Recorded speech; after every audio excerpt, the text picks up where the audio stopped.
أعوذ بالله من الشيطان الرجيم. بسم الله الرحمن الرحيم. فمن يعمل مثقال ذرة خيرا يره ومن يعمل مثقال ذرة شرا يره. وقال النبي صلى الله تبارك وتعالى عليه وسلم: ألا فاعملوا وأنتم من الله على حذر واعلموا أنكم معروضون على أعمالكم فمن يعمل مثقال ذرة خيرا يره ومن يعمل مثقال ذرة شرا يره او كما قال صلی اللہ تبارک و تعالی علیہ وسلم. میرے بھائیوں اور دوستو، اس وقت ساری دنیا کے انسان، کیا کافر کیا مسلمان، وہ منچاہی زندگی پر چل رہے ہیں. جو جی میں آیا وہ کرنا ہے، جو جی میں نہیں آیا وہ نہیں کرنا. اپنی من چاہی زندگی کا دستور یہ گزشتہ 300 سال سے باطل کی محنت ہوتے ہوتے ہوتے وہ ہمیں اس وقت یہاں تک پہنچا چکے ہیں کہ ہم اللہ کی ذات سے اثر لینا یا اس کے رسول سے اثر لینا یا آخرت سے اثر لینا، یہ ہمارے دلوں میں یا مٹ چکا ہے یا بہت دھندلا ہو چکا ہے. یعلمون ظاہرا من الحیات الدنیا، بس یہ فیصلہ باد کے 4 دن ہی ہمیں اچھے لگ رہے ہیں. وہم عن الآخرۃ ہم غافلون، اور موت کے بعد جو آنے والی زندگی ہے اس سے یہ سارا جہان غافل ہے. اور یہ کائنات اللہ کی ہے، یہ زمین اللہ کی ہے، عرش فرش اللہ کا ہے. یہاں وہ ہوگا جو اللہ چاہتا ہے، یہاں وہ نہیں ہوگا جو دنیا کے بادشاہ چاہتے ہیں، صدر وزیر فوجیں چاہتی ہیں، بلکہ ان الامر کلہ للہ، ساری حکومت وہ اللہ تعالیٰ کے ہاتھ میں ہے. اور وہ من قبل ہے شروع سے، اور من بعد ہے آخر تک، ہمیشہ تک. اور وہ ایسی حکومت والا ہے کہ جس کو زوال کوئی نہیں. کل یوم هو فی شان، جس کا مقابل کوئی نہیں. ما کان معه من الہ، جس کا کوئی شریک کوئی نہیں. لم يتخذ صاحبة ولا ولدا ولم يكن له شريك في الملك، جو کسی سے پیدا نہیں ہوا نہ اس سے کوئی پیدا ہوتا ہے. لم یلد ولم یولد، سارے جہان کو بنایا خود بننے سے پاک، سارے جہان کو مارتا ہے مارتا رہے گا، خود موت سے پاک ہے. سارے جہان کو مارتا ہے مارتا رہے گا، خود موت سے پاک ہے. سب کو بنایا بننے سے پاک، سب کو مارا مرنے سے پاک. اپنے ارادوں میں وہ کامل ہے. ما شاء اللہ کان، وہ جو چاہتا ہے کرتا ہے. وما لم یشاء لم یکن، وہ نہ چاہے تو کوئی کروا ہی نہیں سکتا. وما تشاءون الا ان یشاء اللہ رب العالمین، تم بھی اللہ کے محتاج ہو، تمہارا چاہا بھی تبھی پورا ہوگا جب اللہ تعالیٰ بھی چاہ لے. فرعون کی ساری طاقت لگی کہ موسیٰ علیہ السلام کو ذبح کرنا ہے، اللہ کا ارادہ ہوا کہ ہم نے زندہ رکھنا ہے. ایک اتنی کثرت سے بچے قتل ہوئے کہ اس کی اپنی قوم نے کہا تو حکومت کس پہ کرنی ہے، 1 سال چھوڑو 1 سال مارو. جس سال چھوڑتا تھا اس سال ہارون علیہ السلام اللہ نے پیدا فرمائے، جس سال قتل کرتا تھا اس سال موسیٰ علیہ السلام کو اللہ تعالیٰ نے پیدا فرمایا. حالانکہ اس کا عکس کرتا تاکہ معاملہ آسان ہوتا، لیکن اللہ کی قدرت کو کون جانتا. پھر ایسا نظام چلایا کہ اس کو پانی میں ڈلوایا، پانی سے فرعون کے دربار میں پہنچایا. موسیٰ علیہ السلام کی والدہ غمگین، جب یہ دریا میں ڈالوں گی یا ڈوبے گا یا مرے گا، اور اس سے بچانا چاہتی ہوں تو اس موت میں جا رہا. تو اللہ تعالیٰ نے ارشاد فرمایا: فَإِذَا خِفْتِ عَلَيْهِ فَأَلْقِيهِ فِي الْيَمِّ، اسے سمندر میں دریا میں ڈالو. وہ دریا اسے کہاں لے جائے گا؟ فَلْيُلْقِهِ الْيَمُّ بِالسَّاحِلِ، وہ دریا اسے ساحل پہ پھینکے گا. وہاں سے کیا ہوگا؟ يَأْخُذْهُ عَدُوٌّ لِّي، میرا دشمن فرعون پکڑے گا. وَعَدُوٌّ لَّهُ، اس کا بھی دشمن ہے، اس کو پکڑ لے گا. تو موسیٰ علیہ السلام کی والدہ کے جی میں آیا: یا اللہ، جس سے بچانا ہے وہی اس کو پکڑے گا تو یہ بچے گا کیسے؟ وہ تو اس کو دیکھتے ہی ذبح کرے گا.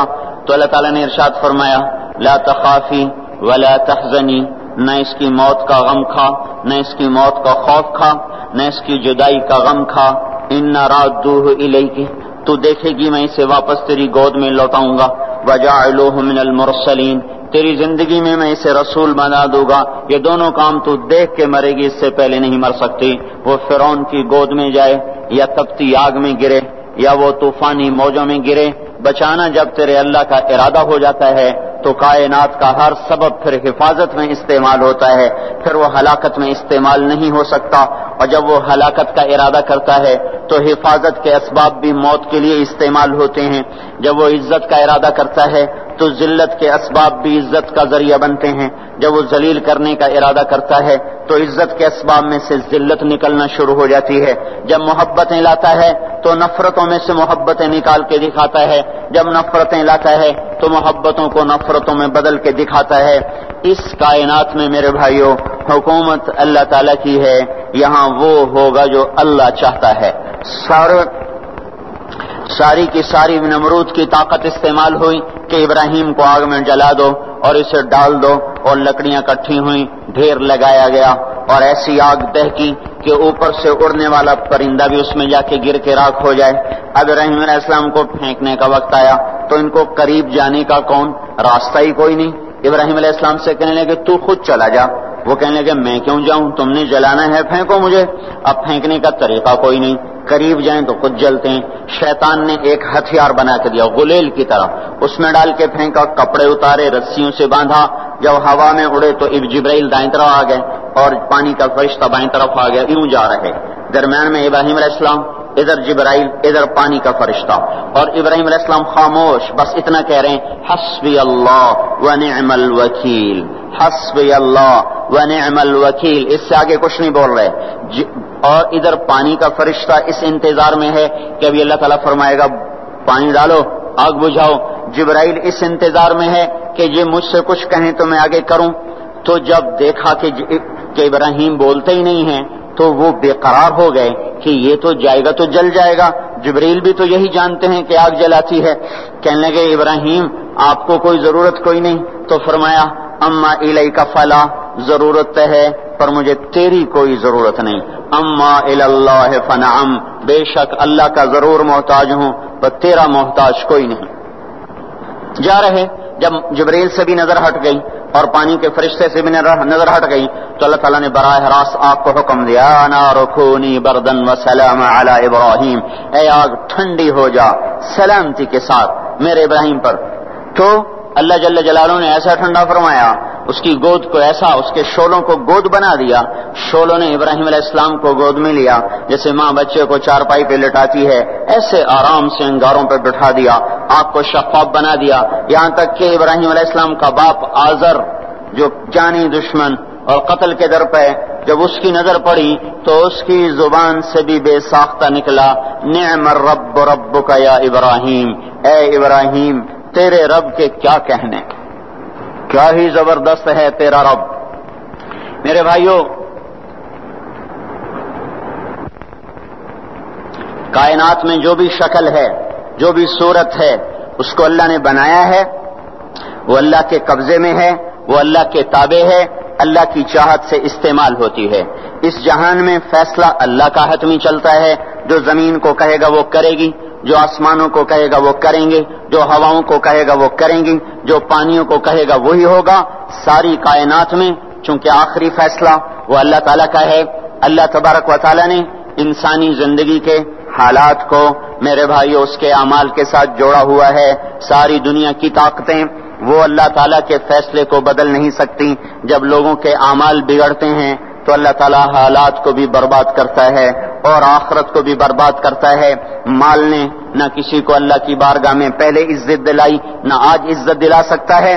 دنیا کے اقتدار نے نہ پہلے کسی کو کامیاب کیا، نہ آج کسی کو کامیاب کر سکتا ہے۔ یہ میرے بھائیوں آج کا دھوکہ ہے کہ ہم اپنی منشاہی پہ چل رہے ہیں اور ہمیں اللہ کے دستور کا پتہ نہیں ہے کہ اللہ تعالیٰ کن چیزوں سے راضی ہے، کن چیزوں سے ناراض ہے، کس پر اس کی پکڑ آتی ہے، کس پر وہ معاف کرتا ہے۔ اس لیے یہ ساری دنیا کے انسان انتہائی خطرے میں چل رہے ہیں کہ یہ وہ سارے اعمال جن پر اللہ تعالیٰ ناراض ہوتا ہے وہ پورے فیصلہ آباد میں ہیں، ہر محلے میں ہیں، ہر بازار میں ہیں، پورے پاکستان میں ہیں، پوری دنیا میں ہیں، پورے 6 بر اعظم میں پھیلی ہوئی انسانیت آج للکار رہی ہے اللہ کو کبیرہ گناہوں کے ساتھ، زمین کو بھر دیا ہے. ظہر الفساد فی البر والبحر بما کسبت ایدی الناس. اور اللہ اپنی سنت قرآن کے ذریعے سے بتاتا ہے کہ جب تم جیسی قوموں نے جب تمہارے جیسے اعمال اختیار کیے تو یہ سنو ایک قوم تم سے پہلے آئی نوح علیہ السلام کی جنہوں نے زمین کو کفر سے بھر دیا. الٹا میرے نبی سے کہنے لگے فاتنا بما تعدنا ان کنت من الصادقین. وہ عذاب لاؤ جس سے تم ہمیں ڈراتے تھے اور وہ عذاب لاؤ جس کا تم نے وعدہ کیا ہوا ہے. پھر ہمارا وہ دن آیا ففتحنا ابواب السماء بماء منہمر وفجرنا الارض عیونا فالتقى الماء على امر قد قدر. آسمان کے دروازے کھولے زمین کو چشمے بنا دیا. یہ نہیں کہا کہ زمین سے پانی نکل کر فجرنا الارض عیونا ہم نے پوری زمین کو چشمے بنا دیا. روئیں روئیں سے پانی ابلنے لگا اور آسمان سے پانی گرا زمین سے پانی نکلا اور ساری کائنات میں وہ پانی پھیلا. ایک تفسیر میں نے پڑھا کہ اللہ تعالیٰ کہ اگر اللہ تعالیٰ اس دن کسی پہ رحم کرتا تو ایک عورت پہ رحم کرتا جو بچے کو لے کے بھاگ رہی تھی کہ کوئی جائے پناہ ملے اور میں بچ جاؤں. اور وہ بھاگتے بھاگتے ایک اونچے پہاڑ پہ چڑھی جس سے اونچا پہاڑ کوئی نہیں تھا. پیچھے سے پانی آیا اس نے پہاڑ کو جو ڈبویا پھر اس کے پاؤں پر چڑھا پھر اس کے سینے پر آیا تو اس نے بچے کو اوپر کر لیا. پھر اس کی گردن تک آیا تو اس نے بچے کو یوں اپنے سر سے اوپر کر لیا کہ شاید بچہ بچ جائے. بار پانی کی موج نے نہ بچے چھوڑے نہ بڑے چھوڑے سب کو برابر کر دیا. یہاں تک کہ ان کے اپنے بیٹے کو اللہ تعالیٰ نے سامنے وحال بینہم الموج فکان من المغرقین سامنے ہلاک کیا. 3 آدمی غار میں چھپ گئے اور اوپر پتھر رکھ لیا کہ یہاں تو پانی نہیں آئے گا. چاروں طرف جو پانی کا تماشا دیکھا پر اندر بیٹھ گئے. تھوڑی دیر میں تینوں کو تیز پیشاب آیا اور بے قرار ہو کر پیشاب کرنے بیٹھے. اللہ نے پیشاب کو جاری کر دیا اور وہ پیشاب کرتے کرتے کرتے اپنے ہی پیشاب میں غرق ہو کے مر گئے. جو کام قوم نوح کرتی تھی وہ کام آج ہو رہے ہیں ساری دنیا میں ہو رہے ہیں. قوم عاد آئی بڑی طاقتور یہاں تک کہ للکارنے لگے من اشد منا قوہ کوئی ہے ہم سے بڑا طاقتور تو لاؤ نا ہمیں کس سے ڈراتے ہو. ان نقول الا تراک بعض آلہتنا بسوء ہمارے خداؤں نے تیری عقل خراب کر دی ہے ہم سے تو بڑا کوئی طاقتور نہیں ہے. تو اللہ تعالیٰ نے فرمایا اولم یروا ان الذی خلقہم هو اشد منہم قوہ. اے ہود انہیں بتاؤ جس نے تمہیں پیدا کیا ہے وہ تم سے زیادہ طاقتور ہے. تو جب اللہ تعالیٰ کی طرف سے وہ حجت پوری ہوئی اور وہ اپنے تکبر میں بڑھتے رہے نافرمانی میں بڑھتے رہے تو اللہ نے عذاب کا دروازہ کھولا. قحط آ گیا. انسان ایسے بھوکے اور وہ انسان ہماری طرح تو تھے نہیں. 40 ہاتھ قد ہوتا تھا 30 ہاتھ قد ہوتا تھا. 800 سال 900 سال عمر ہوتی تھی. نہ بوڑھے ہوتے تھے نہ بیمار ہوتے تھے نہ دانت ٹوٹے نہ کمزور ہو نہ نظر کمزور ہو. جوان تندرست توانا صرف موت آتی تھی اس کے علاوہ کچھ نہیں ہوتا تھا انہیں. اب ان کے بھوک بھی زیادہ وہ اپنی ضرورتوں کا غلہ بھی کھا گئے پھر جہاں حلال بھی کھا گئے پھر کتے بھی کھا گئے بلے بھی کھا گئے چوہے بھی کھا گئے جو چیز ہاتھ میں آئی سانپ بھی کھا گئے ہر چیز کھا گئے پر نہ بارش کا قطرہ گرا نہ زمین کا دانہ پھوٹا. یہاں کے درخت توڑ توڑ کے ان کے پتے چبا گئے قحط دور نہ ہوا. تو پھر انہوں نے ایک وفد بھیجا بیت اللہ بھیجا کہ ہمیں بارش دو.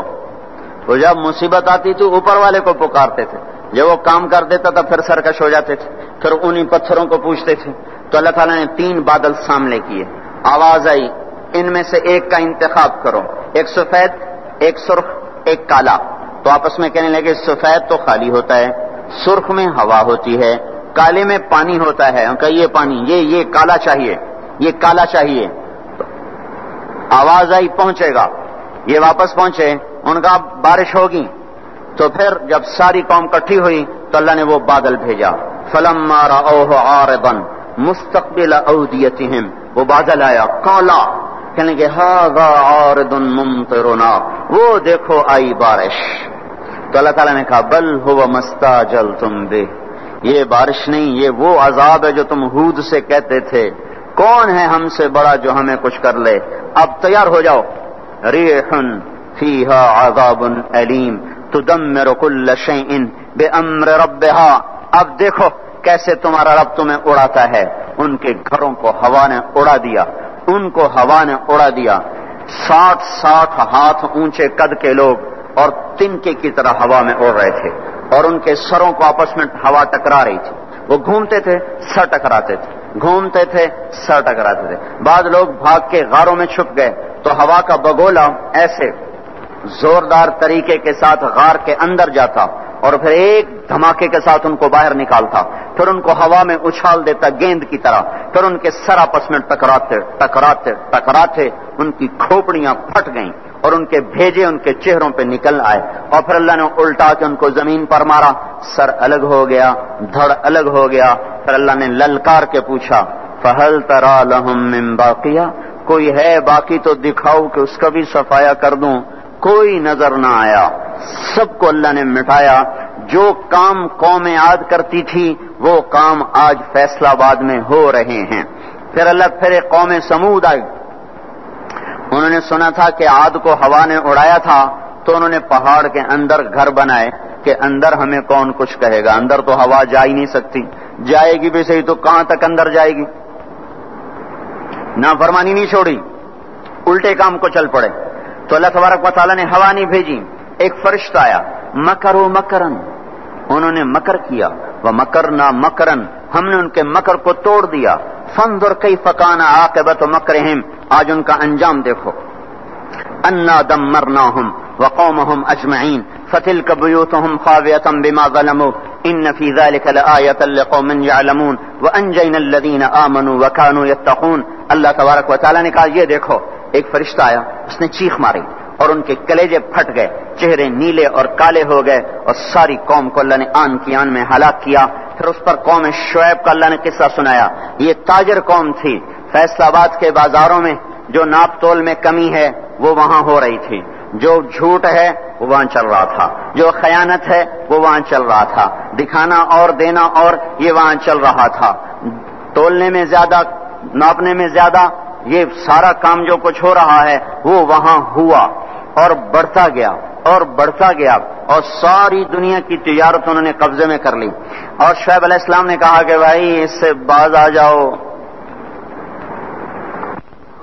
اوفوا الکیل وزنوا بالقسطاس المستقیم، صحیح تولو، صحیح ناپو، ناپ تول میں کمی نہ کرو. جواب آیا اصلاتک تأمرک ان نترک ما یعبد آباؤنا او ان نفعل فی اموالنا ما نشاء انک لانت الحلیم الرشید. اے شعیب بس تم مسجد میں بیٹھ جا، ہمارے کاروبار میں دخل نہ دے. اے تیری نمازیں ہمیں کہتی ہیں کہ ہم باپ دادے کا طریقہ چھوڑیں اور ہم اپنے کاروبار تیرے طریقے پر کریں تو ہم تو بھوکے ہو جائیں.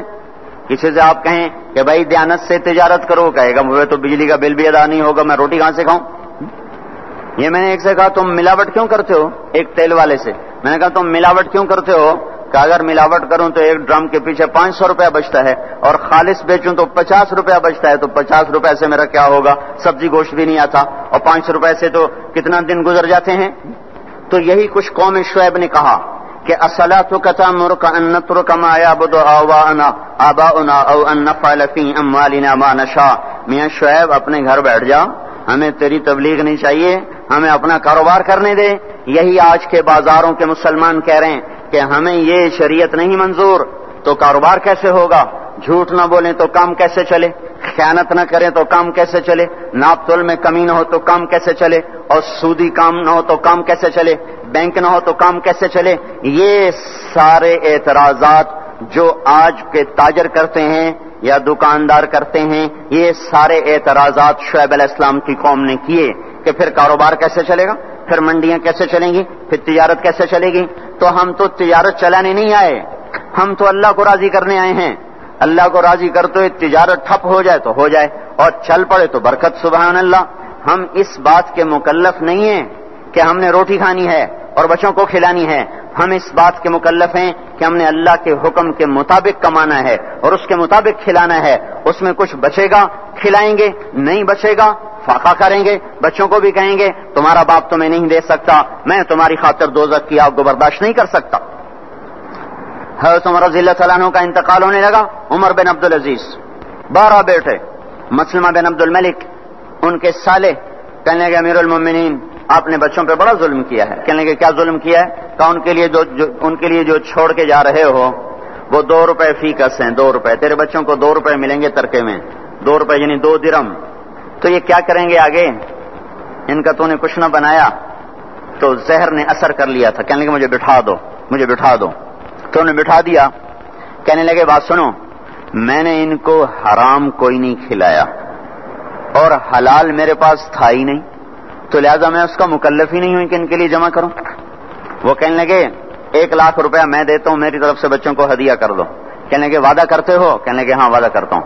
کہنے لگے اچھا ایسا کرو، جہاں جہاں سے ظلم اور رشوت سے تم نے یہ پیسہ اکٹھا کیا نا، ان لوگوں کو واپس کر دو، میرے بچوں کو تمہارے پیسے کی ضرورت کوئی نہیں۔ پھر کہا میرے بچوں کو بلاؤ، وہ سب کو بلا لیا، تو اس کے بعد ارشاد فرمایا اے میرے بیٹو، میرے سامنے 2 راستے تھے، ایک یہ تھا میں تمہارے لیے جمع کرتا دولت، چاہے حلال ہوتی چاہے حرام ہوتی، لیکن اس کے بدلے میں دوزخ میں جاتا۔ دوسرا راستہ یہ تھا میں تمہیں تقویٰ سکھاتا، اللہ سے لینا سکھاتا، خود جنت میں جاتا۔ میرے بچوں، میں تمہارا باپ دوزخ کی آگ نہیں برداشت کر سکتا، لہذا میں نے تمہیں حرام نہیں کھلایا، نہ حرام جمع کیا، میں نے تمہیں دوسرا راستہ سکھا دیا ہے تقوی والا، جب کبھی ضرورت ہو میرے اللہ سے مانگنا، میرے اللہ کا وعدہ ہے وَهُوَ يَتَوَلَّى الصَّالِحِينَ کہ میں نیکوں کا دوست ہوں، نیکوں کا والی ہوں۔ اگر پھر اپنے ثالثے کا مسلمہ، اگر یہ میرے بیٹے نیک رہے تو اللہ انہیں ضائع نہیں کرے گا، اور اگر یہ نافرمان ہوئے تو مجھے ان کی ہلاکت کا کوئی غم کوئی نہیں ہے۔ پھر اس زمین آسمان نے وہ دن دیکھا کہ اموی شہزادے مسلمہ کی اولادیں اور سلیمان بن عبد الملک کی اولادیں، جو ایک ایک بچے کے لیے اس زمانے میں 10-10 لاکھ درہم چھوڑ کے مرے، ان کی اولاد مسجد کی سیڑھیوں پہ بیٹھ کے بھیک مانگا کرتی تھی، جیسے ابھی جمعے کے بعد بھکاریاں بھیک مانگیں گے۔ اور عمر بن عبدالعزیز کی اولاد، وہ ایک ایک مجلس میں 100 گھوڑے اللہ کے نام پہ خیرات کیا کرتے تھے۔ ہم تاجر بعد میں ہیں، مسلمان پہلے ہیں، ہم افسر بعد میں ہیں، مسلمان پہلے ہیں، کسی بچوں کے باپ بعد میں ہیں، مسلمان پہلے ہیں، کسی بیوی کے خامد بعد میں ہیں، مسلمان پہلے ہیں، کسی بچوں کی ماں و عورت بعد میں ہے، مسلمان پہلے ہے، کسی کی بیوی بعد میں ہے، مسلمان پہلے ہے۔ اللہ کو راضی کرتے ہوئے سب کچھ قربان کرنے کا حکم ہے، یہ نہیں ہے کہ اپنی خواہش پہ حکم قربان ہو، ہمیں یہ حکم ہے کہ میرے حکم پر اپنی خواہش کو قربان کرو۔ قوم شعیب نہ بنے ہمارے بازار، وہ مذاق اڑانے لگے، کاروبار کیسے ہوگا، بچوں کو کہاں سے کھلائیں گے، پھر بھوکے مر جائیں، اسکول کی فیسیں کہاں سے دیں، اس زمانے کے تو اسکول نہیں تھے نا، یہ آج کی بات کر رہا ہوں، پھر اسکول کی فیسیں کہاں سے دیں، پھر یہ بجلی کے بل کہاں سے دیں، اگر سچ پر کمائیں اور دیانتداری سے کمائیں تو روٹی کہاں سے کھائیں، یہی شعیب علیہ السلام کی قوم کا جواب تھا۔ پھر کہاں سے کھائیں، پھر کہاں سے کمائیں، تو چپ کر کے اپنے نفل پڑھا کر، اپنی اللہ اللہ کیا کر، ہمارے کاروبار میں دخل نہ کیا دیا کر، جیسے ہم نے آج اسلام کو کہا ہوا ہے مسجد میں آئیں گے تجھے سلام کریں گے، نماز پڑھیں گے، جمعہ پڑھیں گے، پر تو ہمارے بازار میں نہ آنا، کہیں تو ہمیں جھوٹ سے روک دے، بددیانتی سے روک دے، سود سے روک دے، خیانت سے روک دے، تو ہماری تو تجارت ہی ٹھپ ہو جائے گی۔ تو اللہ تبارک و تعالیٰ نے اس قوم پہ 3 عذاب مارے۔ یہ پہلی کافر قومیں تھیں، ان پہ ایک ایک عذاب آیا۔ یہ کافر کے ساتھ بددیانت تھے، لوگوں کا حق بھی لوٹتے تھے، تو اللہ نے ان پہ 3 عذاب مارے۔ اخذتهم الرجفۃ، زلزلہ، اخذ الذین ظلموا الصیحۃ، چیخ، اخذهم عذاب یوم الذلہ، بارش کس چیز کی؟ انگاروں کی بارش۔ ہماری جماعت شعیب علیہ السلام کے قوم کے علاقے میں گئی ہے، وہ اتنا ٹھنڈا علاقہ ہے کہ جب ہم وہاں سے گزرے تو اتنی برف پڑی ہوئی تھی، اتنی یعنی تقریباً 3 فٹ برف پڑی ہوئی تھی، ایسا ٹھنڈا علاقہ۔ اللہ نے ایک گرم ہوا بھیجی، وہ جھلس گئے، تڑپ گئے، آبلے پڑ گئے، تو اس کے بعد ایک قدم ہوا ٹھنڈی ہوئی تو سارے بھاگ کے باہر آئے کہ شکر ہے ٹھنڈی ہوا آئی، اوپر سے بادل آیا کہ شکر ہے بادل آیا، اس کا ذاتی زمین میں زلزلہ آنا شروع ہوا، اور اس کے اوپر فرشتے کی چیخ آئی، اور اوپر وہ بادل کالا ایک دم سرخ ہو گیا، پھر اس میں سے ایک دم بڑے بڑے انگارے برسے، اور ساری شعیب علیہ السلام کی قوم کو اور مدین کی منڈی کو اللہ نے جلا کے راکھ کر دیا۔ اگر یہ بازاروں والے توبہ نہیں کریں گے تو مجھے ڈر ہے کہ کہیں ان منڈیوں پر بھی وہ انگارے نہ برس جائیں جو مدین کی قوم پہ برسے تھے۔ اللہ تعالیٰ کی کسی سے رشتہ داری کوئی نہیں ہے، اور حضور پاک صلی اللہ علیہ وسلم نے بھی خود کہا کہ وَلَا يَبِيتَنَّ أُنَاسٌ مِّنْ أُمَّتِي عَلَىٰ أَشَرٍ وَبَطَرٍ وَلَهْوٍ وَلَعِبٍ فَيُصْبِحُوا قَدْ مُسِخُوا قِرَدَةً وَخَنَازِيرَ بِاسْتِحْلَالِهِمُ الْمَحَارِمَ وَأَكْلِهِمُ الرِّبَا وَشُرْبِهِمُ الْخُمُورَ وَاتِّخَاذِهِمُ الْقَيْنَاتَ وَقَطِيعَتِهِمُ الرَّحِمَ.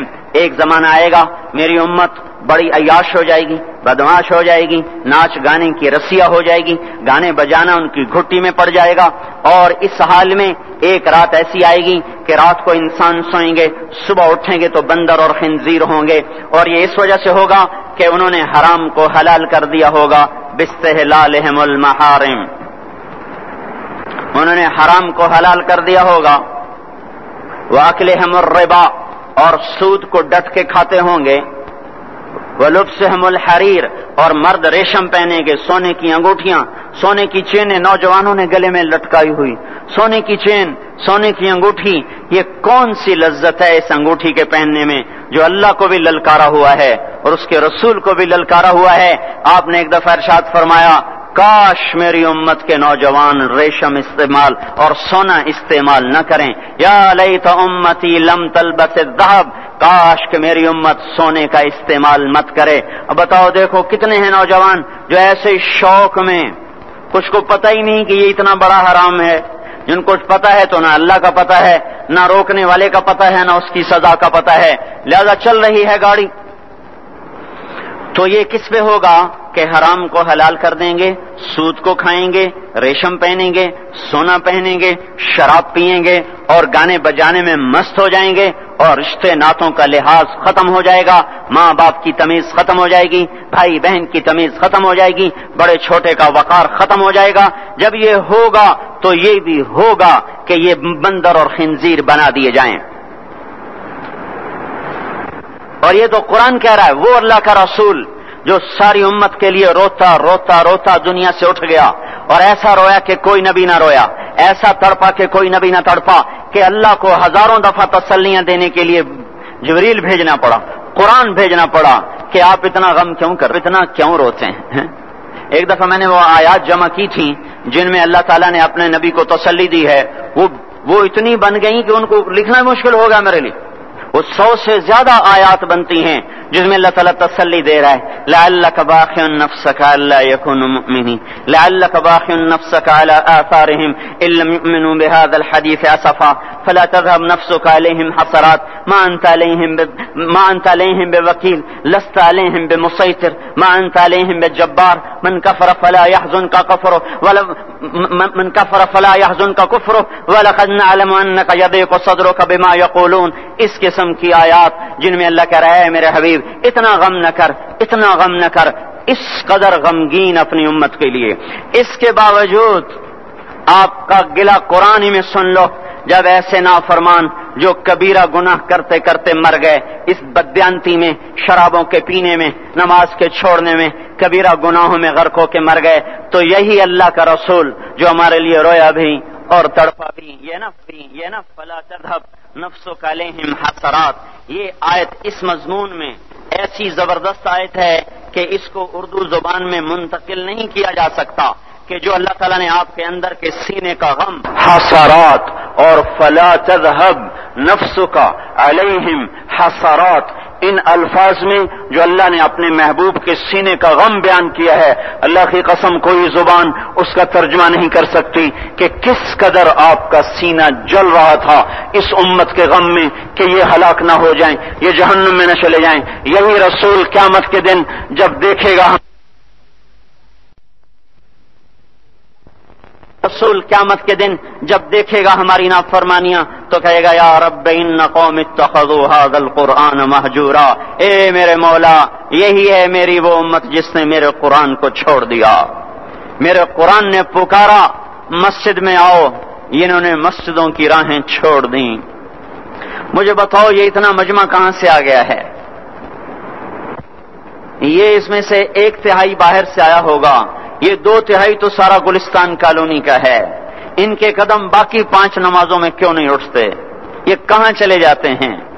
کیا یہ اللہ کی دھرتی پہ 8 دن نہیں رہتے؟ کیا یہ صرف 8ویں دن اللہ کا رزق کھاتے ہیں؟ کیا یہ صرف 8ویں دن اللہ کا پانی پیتے ہیں؟ کیا یہ صرف 8ویں دن اللہ کی ہوا کے ٹنوں ٹن اپنے پھیپھڑوں میں لے جاتے ہیں؟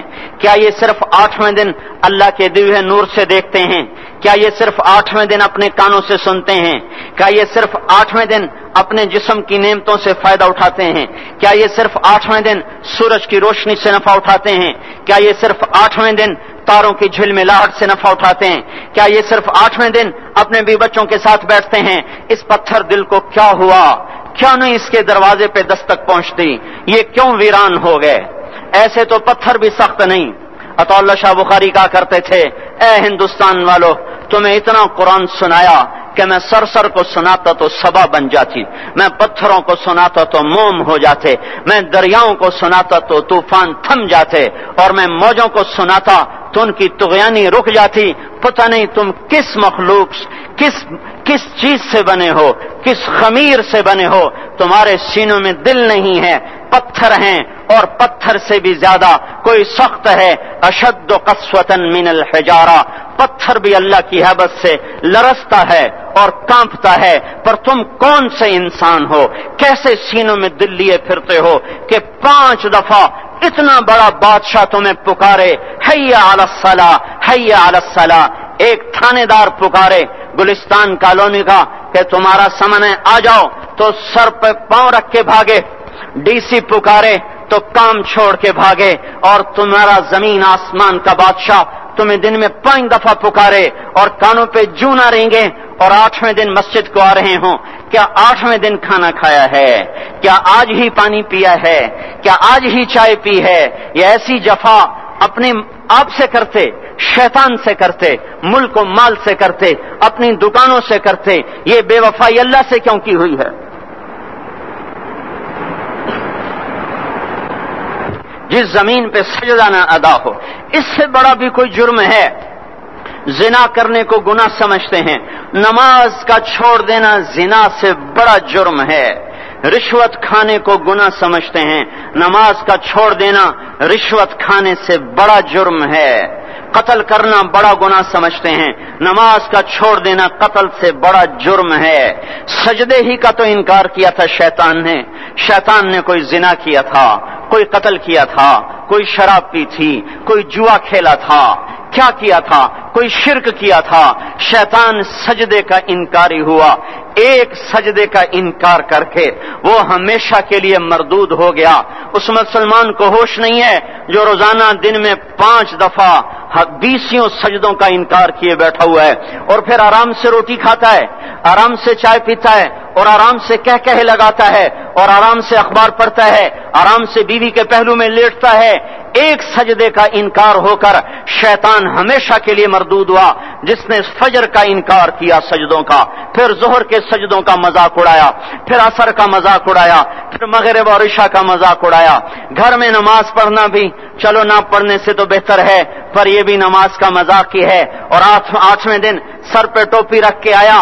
8 دن جس نے اتنے سجدوں کا انکار کیا، وہ اس بات سے نہیں ڈرتا کہ کہیں اللہ اسے مردود نہ کر دے۔ تو کیا ہوگا اس دن جب جن بچوں کی خاطر یا جس نفس کی خاطر اللہ کے بغاوت کی کہ اٹھا نہیں جاتا، آیا نہیں جاتا، گرمی بڑی ہے، سردی بڑی ہے، اندھیرا بہت ہے، کیا قبر کے اندھیرے یاد نہیں ہیں؟ کیا قبر کی گرمی یاد نہیں ہے؟ کیا جہنم کی آگ بھول گئے؟ کیا جہنم کے عذاب بھول گئے؟ کیا جنت کی نعمتیں بھول گئے؟ وہ اللہ کا کلام بھول گئے؟ وہ اللہ کا دیدار بھول گئے؟ وہ اللہ سے ملاقات بھول گئے؟ وہ محبوب خدا کی محفل بھول گئے؟ یہ کیسا اسلام ہے؟ یہ کیسے پتھر دل ہیں جو کمانے میں تو ایسے مست ہوئے کہ ہوش نہیں، اور جب اللہ بلائے تو ایسے غافل ہو جائیں، نہ بوڑھے پر جوں رینگے، نہ جوان کو ہوش آئے، نہ کسی عورت کو ہوش آئے، نہ کسی مرد کو ہوش آئے، نہ بازار بند ہوں۔ ارے میرے بھائیو، حکومت سے پیسہ بچانے کے لیے ہڑتالیں کی، 20 دن بازار نہ کھولے، نماز کے لیے اگر دکانیں بند کرتے تو آج اللہ تعالیٰ آپ کو ہر ظالم سے باہر نکال دیتا۔ کوئی ظالم نہ آپ کے مال پہ ہاتھ ڈالتا، نہ آپ کی عزت و آبرو پہ ہاتھ ڈالتا۔ دن دہاڑے ڈاکے پڑے، کیوں پڑے؟ کہ ہم باغی ہو گئے، ہم نے اللہ سے بغاوت کر دی۔ کیا جمعے کے دن صرف اللہ بلاتا ہے؟ یہ جمعے میں اتنے کیوں آتے ہیں اور باقی دنوں میں کیوں نہیں آتے؟ یہ کیسی وفا ہے؟ اور ایسا وفاؤں والا اللہ کہ زمین بولے اے اللہ اجازت دے میں گلستان کالونی کو نگل جاؤں، سمندر بولیں مولا اجازت دے ہم چڑھ جائیں، فرشتے بولیں اے اللہ اجازت دے ہم انہیں ہلاک کر دیں، اور جس کے سجدے کا انکار ہوا پڑا، جس کا آٹھوں بازاروں میں جس کی شریعت کا مذاق اڑایا جا رہا، وہ جس کوئی غیرت خود جوش میں آ رہی کہ یہ میرے بنے ہوئے گندے پانی کے بنے ہوئے نطفے سے بنے ہوئے میری غذا کھا کر، میرا رزق کھا کر، میری ہواؤں سے زندہ، میرے پانیوں سے زندہ، میری روٹی سے زندہ، میرے دیے ہوئے گوشت سے زندہ، میرے دیے ہوئے نظام سے زندہ، یہ میرے ہی منکر بن گئے۔ 1500 روپے کا ملازم آپ کو چائے کی پیالی نہ دے تو آپ کہتے چل چھٹی کر، ہم کوئی اور رکھیں گے۔ اور جس نے اتنا بڑا وجود بخشا، آنکھوں میں چراغ جلائے، کانوں میں فون لگائے، دماغ میں برق کی روئیں دوڑائیں، دل کو دھڑکایا، سارے بدن کے تک خون پہنچانے کا نظام چلایا، پھیپھڑوں کی فیکٹریاں چلائیں، رگوں میں خون پہنچایا، ہڈیوں کو غذا پہنچائی اور آنکھوں کو غذا پہنچائی، بالوں کو غذا پہنچائی، زبان کو بولنے کی طاقت دی، دانتوں کو کاٹنے کی طاقت دی، دو وہاں نالیاں لگائیں، سانس کی الگ کر دی اور معدے کی الگ کر دی، اور وہاں پردہ لگایا، جو غذا منہ میں جائے تو معدہ کھل جائے اور پھیپھڑے کی طرف جانے والی نالی رک جائے۔ جو اللہ اتنی حفاظت کرے کہ آپ کا لقمہ آپ کے معدے میں جائے، وہ دو ہی تو یوں ساتھ ہیں بالکل یوں ایک ساتھ، اور وہ اللہ اتنی طاقت والا کہ سانس کی نالی بند کرے اور معدے کی نالی کا منہ کھولے اور غذا کو منہ میں سے گزار کر وہ معدے میں پہنچائے، پھر ایک زبردست طاقتور نظام چلائے، اس کو توڑ کے آنتوں میں پہنچائے، پھر کروڑوں قسم کی فیکٹریوں کو حرکت دے اور اس میں سے خون کو کھینچے، غذاؤں کو کھینچے، پھیپھڑے کو غذا، خون کو غذا، خون خود غذا لے کے چل رہا، آنتوں کو غذا، دماغ کو غذا، ہڈیوں کو غذا، ناخن کو غذا، ایک ناخن کھینچ لے تو ہم کیا کریں؟ کیا میرے مولا کا نظام ہے؟ یہ ہمارا قبرستان ہے، مردہ سیل باہر نکل رہے اور ناخن کی شکل میں باہر آ رہے، پھر آگے جا کے اور سخت ہو رہے، تھوڑا سا ناخن زیادہ کٹ گیا، سارا دن سی کرتا ہے، سارا دن ہائے کرتا ہے، یہی ناخن میرا رب کھینچ لے تو ہم تو ایک ناخن کا شکر ادا نہیں کر سکتے، یہ جوڑ بنا دیے سیدھا کر دے تو ہم اسی کا شکر ادا نہیں کر سکتے۔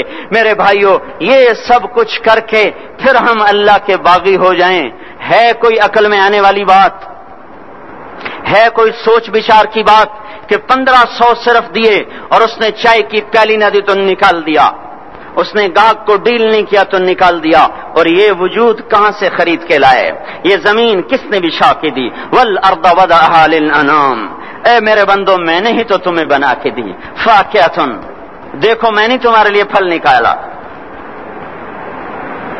والحب ذو العصف والریحان، میں نے ہی تمہارے لیے غلہ بھی بنایا اور بھوسا بھی بنایا، فبأي آلاء ربكما تكذبان، میری کیوں نعمتوں کو جھٹلاتے ہو؟ کیوں میرے باغی بنتے ہو؟ کس کا انکار کرتے ہو؟ دیکھتے نہیں ہو رب المشرق والمغرب، رب المشرقین والمغربین، میں تمہارے مشرق کا بھی رب ہوں، مغرب کا بھی رب ہوں، شمال کا بھی رب ہوں، جنوب کا بھی رب ہوں، فبأي آلاء ربكما تكذبان، پھر بھی تم میرے باغی ہو گئے، پھر بھی مجھے میری نعمتوں کو جھٹلاتے ہو۔ خلق الانسان من صلصال کالفخار وخلق الجان من مارج من نار، تمہیں مٹی سے بنایا، جن کو آگ سے بنایا، میری فبأي آلاء ربكما تكذبان، کیوں مجھے جھٹلاتے ہو؟ کیوں میری نعمتوں کا تم انکار کرتے ہو؟ تمہیں پتہ نہیں ہے کہ میں نے دو پانی چلائے، ایک کڑوا ایک میٹھا، بینہما برزخ، ان میں پردہ لگایا، لا یبغیان، تاکہ کڑوا پانی میٹھے میں نہ چلا جائے، اگر میں پردہ ہٹا لوں تو کڑوا میٹھے میں چلا جائے تو پھر نہ کوئی تمہیں حکومت کا پانی میٹھا ملے نہ زمین کا پانی میٹھا ملے۔ فبأي آلاء ربكما تكذبان، تم دیکھتے نہیں ہو تمہاری کشتیاں میرے اتنے بڑے سمندر میں آرام سے کراچی سے چل کر نیو یارک تک چلی جاتی ہیں، اور میں طوفانوں کو روکتا ہوں، موجوں کی لگام کو لگام دیتا ہوں، پانی کو تھام کے رکھتا ہوں کہ تمہارے تنکوں جیسے جہاز میرے ایسے محیط اور خوفناک سمندروں پر ایک کنارے سے چل کر دوسرے کنارے تک چلے جاتے ہیں.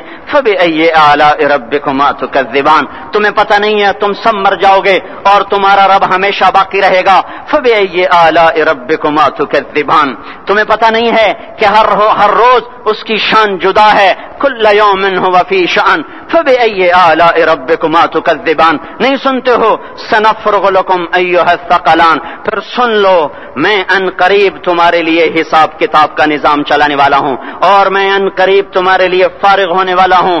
فبأي آلاء ربكما تكذبان. کیوں جھٹلاتے ہو؟ کیوں باقی بنتے ہو؟ اے انسان ہوش میں آ، اے جنات ہوش میں آ. تمہیں اپنے رب کے نظام کا پتہ نہیں ہے کہ اس نے جہنم کو بنایا ہوا ہے اور وہ دن تمہیں یاد نہیں ہے کہ آسمان وردتن کالدہان اور یرسل علیکما شواظ من نار ونحاس فلا تنتصران. تم میں آگ کی مار، تمہیں پانیوں کی مار، تمہیں جہنم کی مار کوئی بچا سکتا ہے؟ فبأي آلاء ربكما تكذبان. تمہیں پتہ نہیں ہے کہ اس دن مجرمین پہچانے جائیں گے، ان کے چہرے کالے ہوں گے، آنکھیں کیری ہوں گی، ہاتھ بندھے ہوں گے، پاؤں جکڑے ہوں گے، گردن میں توق ہوں گے. فبأي آلاء ربكما تكذبان. تمہیں پتہ نہیں میری دوزخ بھڑک رہی ہے اور لپک رہی ہے اور جھپٹ رہی ہے اور پکار رہی ہے هل من مزید، هل من مزید. اے اللہ اور لے آ، یا اللہ اور لے آ. فبأي آلاء ربكما تكذبان. تمہیں کیا ہو گیا؟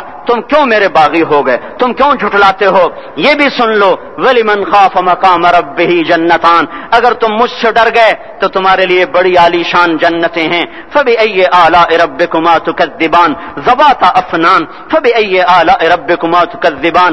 فيهما من كل فاكهة زوجان. فبأي آلاء ربكما تكذبان. فيهما عينان تجريان. فيهما من كل فاكهة زوجان متكئين على فرش بطائنها من استبرق وجنى الجنتين دان. فيهن قاصرات الطرف لم يطمثهن انس قبلهم ولا جان كأنهن الياقوت والمرجان. هل جزاء الإحسان إلا الإحسان. فبأي آلاء ربكما تكذبان. کس رب سے تم بغاوت کر رہے ہو جس نے تمہارے لیے ایسا گلستان تیار کیا ہے؟ یہ بھی کوئی گلستان ہے کہ سارا دن مٹی ہی مٹی، خاک ہی خاک، دھول ہی دھول، گرمی ہی گرمی. آؤ میرا گلستان دیکھو جس میں سائے لمبے، پانی بہتے ہوئے، سائے پھیلے ہوئے، درخت پھیلے ہوئے، پھل بھرے ہوئے، خوشے جھکے ہوئے، پھل پکے ہوئے اور لٹکے ہوئے، پرندے اڑتے ہوئے، پانی اٹھتا ہوا، پانی بہتا ہوا، حوریں سجی ہوئیں، غلمان کھڑے ہوئے. تمہارا رب تمہاری خدمت کے لیے اور تمہیں کھلانے کے لیے اپنے دروازے کھولے ہوئے، دربار لگائے ہوئے، نبیوں کا ساتھ، فرشتوں کا سلام، غلاموں کا سلام اور فرش بچھے ہوئے، قالین لگے ہوئے اور گاؤ تکیے لگے ہوئے. جوانی ہمیشہ، زندگی ہمیشہ، محبت ہمیشہ، زندگی کو زوال نہیں، جوانی کو زوال نہیں، حکومت کو زوال نہیں، ہر طاقت ابد الآباد کی. وہ ذرا دیکھو تو صحیح، وہ دیکھو تو صحیح کہ کیسے جنت کا سایہ دار درخت ہے اور اس کے نیچے تخت ہے اور اوپر خوشے پکے ہوئے ہیں اور اوپر تو بیٹھا ہوا ہے. تیرے ساتھ جنت کی خوبصورت بیویاں، تیری دنیا کی مومن بیویاں جو جنت کی عورتوں سے بھی 70,000 گنا زیادہ خوبصورت ہیں، وہ تیرے دائیں بائیں ہیں. تو نیچے دیکھتا ہے تو جنت کی نہریں چلتی ہیں، اوپر دیکھتا ہے تو باغ اور پھل جھکے ہوئے ہیں، پکے ہوئے ہیں. فبأي آلاء ربكما تكذبان. اب میں کیا کیا میرا بندہ تمہیں بتاؤں اور میری کس کس بات کا تم انکار کرو گے؟ آخر ہی کچھ شرم و حیا چاہیے، آخر ہی کچھ غیرت چاہیے. میرے بھائیوں، اپنے اللہ کو راضی کریں. جن دکانوں کے پیچھے نمازیں چھوٹ گئیں، جن دکانوں کے پیچھے سچ کو طلاق ہو گئی، جن دکانوں کے پیچھے دیانت چلی گئی، خیانت آ گئی، بددیانتی آ گئی. ہاں، اللہ تعالیٰ قیامت کے دن کہے گا بددیانت سے، وہ تو نے جو امانت کھائی لے کے آ، وہ امانت جو تو کھا گیا تھا لے کے آ. کہے گا یا اللہ کہاں سے لاؤں، وہ تو دنیا میں رہ گئی. اللہ تعالیٰ فرمائیں گے پڑی ہوئی ہے جہنم میں، پڑی ہے، جا اٹھا کے لا. اور وہ جہنم میں کیسے جائے؟ تو فرشتے ماریں گے چل، اور وہ اس کو لے کے چلیں گے اور چلتے چلتے دوزخ کا سب سے خطرناک حصہ حاویہ، وہاں اس کو لے کے جائیں گے جہاں منافق رہتے ہیں. بددیانت لوگ حاویے تک چلے جائیں گے ایمان ہونے کے ساتھ بھی. امانت کو کھانے والے لوگ ہاویہ میں چلے جائیں گے جو منافقین کی آگ ہے اس میں. وہاں دیکھے گا تو جس کا مال دبایا تھا دنیا میں وہاں پڑا ہوگا, کہے گا اچھا یہاں پڑا ہے. اتنے میں وہ تباہ ہو جائے گا, اس کو اٹھائے گا, کندھے پہ رکھے گا, پھر اوپر چڑھنا شروع کرے گا, چڑھنا شروع کرے گا, چڑھنا شروع کرے گا. جب دوزخ کے کنارے پر آ جائے گا تو وہ اس کے ہاتھ سے چھوٹ جائے گا اور پھر ہاویہ میں جا گرے گا. اس کے ساتھ فرشتے مار کر پھر کہیں گے جا واپس لے کے آ. پھر یہ واپس جائے گا, پھر اسے اٹھائے گا, پھر کندھے پہ لے کے چڑھے گا اور چڑھے گا اور چڑھے گا. جب کنارے پر آئے گا تو پھر اس کے ہاتھ سے چھوٹ جائے گی. اس کے پھر فرشتے مار کے نیچے گرا دیں گے, جا لے کے آ. اب یہ کبھی اس میں سے نہیں نکل سکتا. اس کمانے سے توبہ کریں, یہ کمانا جہنم میں لے جائے گا. اور ادھر دوسری سنو, سیعلمون اليوم من اصحاب الکرم. ایک فرشتہ اعلان کرے گا آج پتہ چلے گا عزت والے کون ہیں, آج پتہ چلے گا عزت والے کون ہیں. این الذین تتجافى جنوبهم عن المضاجع. کہاں ہیں راتوں کو اٹھ کے نمازیں پڑھنے والے. ارے میرے بھائیو, یہ نماز کی غفلت بہت بڑی ہلاکت ہے. میں کیسے سمجھاؤں؟ میں تو جب بھی جمعہ پڑھاتا ہوں میں یہ مضمون ضرور بیان کروں. مجھے جب یہ مجمع نظر آتا ہے تو میرا دل ٹکڑے ٹکڑے ہو جاتا ہے کہ یہ 8ویں دن آتے ہیں اور باقی دن کہاں ہوتے ہیں.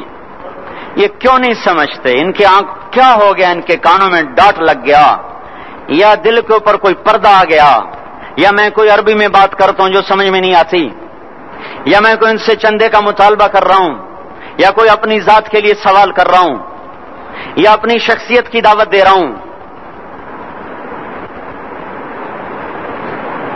آج نماز عزت دلائے گی.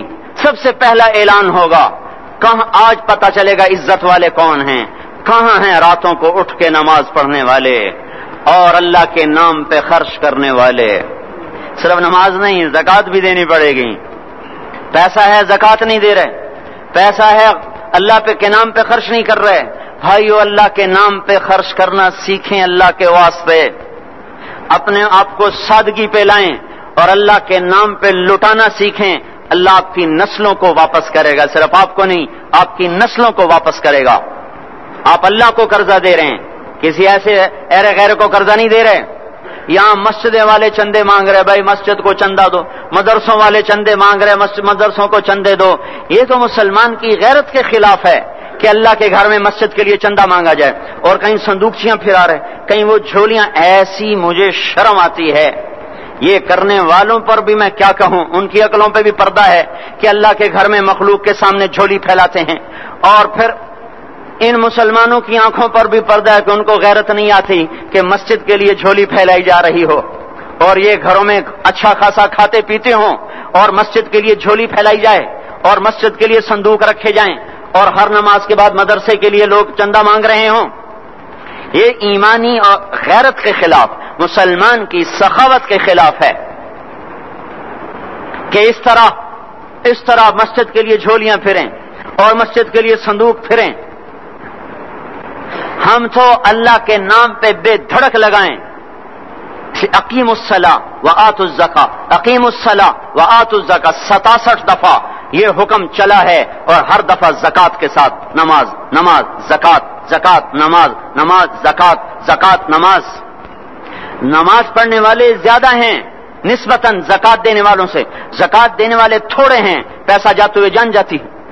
ہمیں نہ دو, اپنے غریب رشتہ داروں کو تلاش کر کے دیں, اپنے غریب رشتہ داروں کو, اپنے غریب پڑوسیوں کو. آج جو صحیح دیانتدار تنخواہ دار ہے وہ بھی مستحق زکوٰۃ ہے اگر وہ دیانتدار ہے تو. اگر رشوت نہیں لیتا تو آج کا ایس پی بھی مستحق زکوٰۃ ہے. میرا ایک دوست ایس پی کہنے لگا میں زکوٰۃ کا مستحق ہوں, حالانکہ میں ملتان کا ایس پی ہوں.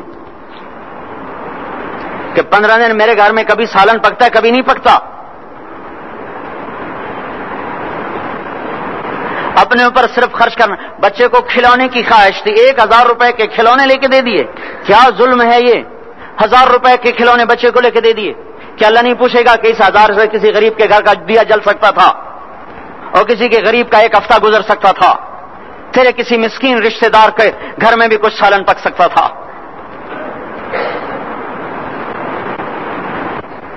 رزق دیا تو اس کا ہوش نہیں کہ اس کا حق ادا کریں، جان دی تو اس کا ہوش نہیں کہ اس کا حق ادا کریں۔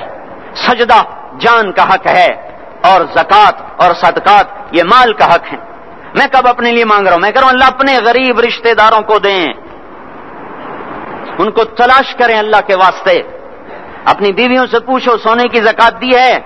دے، ورنہ تو خود پکڑی جائے گی، تیرا زیور تیرے لیے گنجا سانپ بن کے تیری زبان کو ڈسے گا۔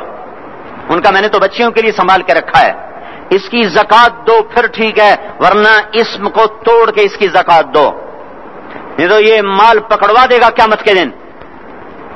نماز نہیں چھڑا سکتی اگر زکوٰۃ نہیں دی، اور زکوٰۃ نہیں چھڑا سکتی اگر نماز نہیں پڑھی۔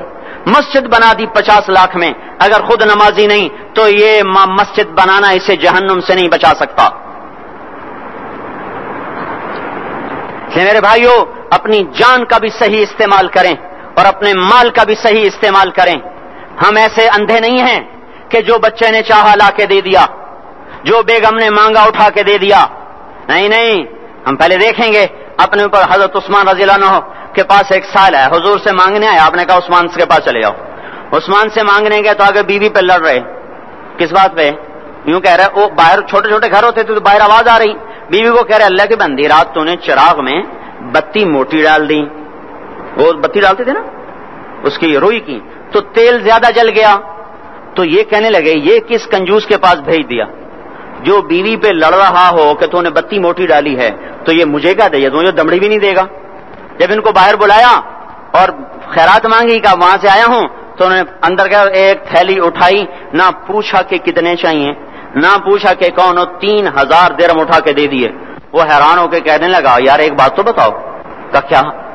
کہا یہ مجھے تو نے اتنے دے دیے کہ میری اگلی نسل کو بھی کافی ہیں، اور خود بیوی پہ تو لڑ رہا تھا کہ بتی موٹی کیوں کر دی؟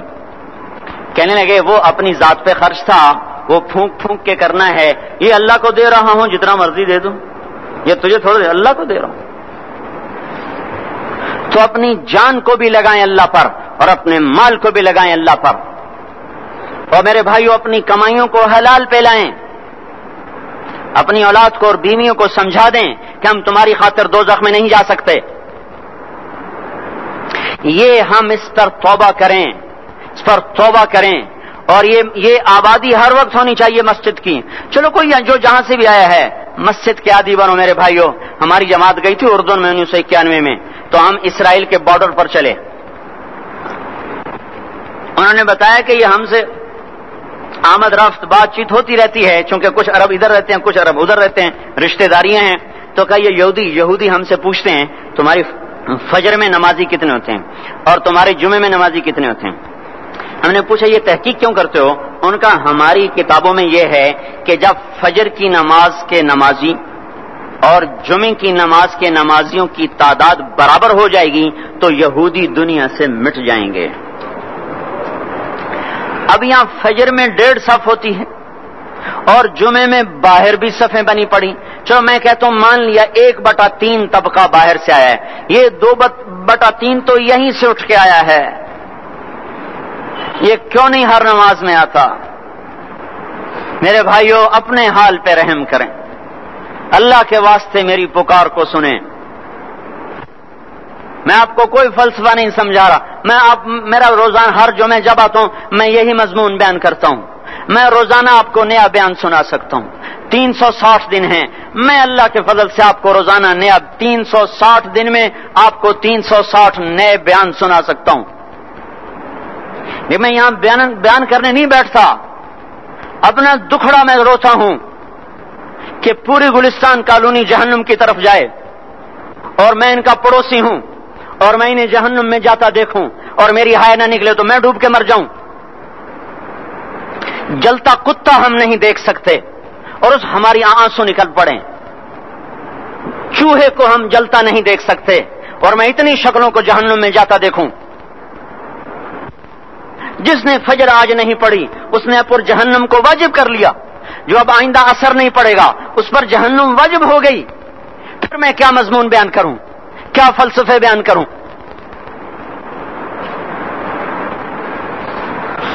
اس لیے میرے بھائیوں اپنی ذات پہ رحم کریں، اپنے بچوں پہ رحم کریں، اپنے گھر والوں پہ رحم کریں، مسجد کی دوڑ لگائیں، اپنے مال کو اللہ کے نام پہ خرچ فرمائیں تاکہ یہاں بھی جہان بنے اور وہ بھی جہان بنے۔ کیا زندگی ہے، چلتے چلتے سانس نکل جاتا ہے، پھر یوں مٹ جاتے ہیں جیسے دنیا میں کبھی آئے نہ تھے۔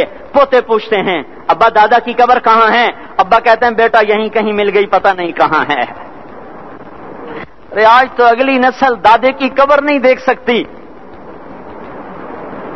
ہم اس دنیا کی خاطر اللہ کے باغی ہو جائیں۔